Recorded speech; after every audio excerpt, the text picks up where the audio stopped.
Thalassaemia রোগের সম্পর্কে সচেতনতা বৃদ্ধি করতে আজ ব্যারাকপুর রাষ্ট্রগুরু সুরেন্দ্রনাথ কলেজে কামারহাটি রোটারি ক্লাবের উদ্যোগে এক সচেতনতা শিবির আয়োজিত হয়। ক্লাবের সভাপতি অমিত কুমার ভট্টাচার্যের তত্ত্বাবধানে বিজ্ঞান বিভাগের প্রায় শতাধিক পড়ুয়া এতে অংশগ্রহণ করেন।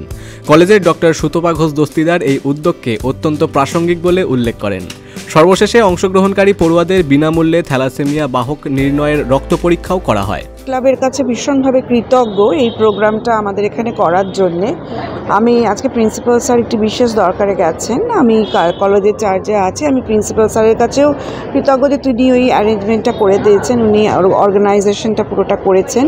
হেলথ সাব কমিটির দুজন কনভেনার আমার সাথে আছে, সুজাতা, পারমিতা, ডক্টর পারমিতা, তারা এই ব্যাপারটা পুরো অর্গানাইজ করেছে। আমি আইকিউএসসি কোঅর্ডিনেটর, আইকিউএসসি এবং হেলথ সাব কমিটি মিলে আমরা এটা করছি এবং আমরা ভীষণভাবে চাইছি এই জাতীয় প্রোগ্রাম আমাদের এখানে বারবার হোক, কারণ এই কনসিয়াসনেসটার কিন্তু প্রচণ্ড দরকার আছে। আমরা জ্যোতিষের কাছে যাই কিন্তু আমরা বিয়ের আগে থ্যালাসেমিয়াটা টেস্ট করি না, এটা একটা সাংঘাতিক বড় ভুল।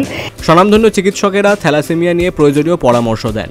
ক্লাবের সদস্যরা আক্রান্তদের সব রকম সহযোগিতারও আশ্বাস দেন। কলকাতা থেকে মনোজ দাসের রিপোর্ট, বিগ নিউজ বাংলা।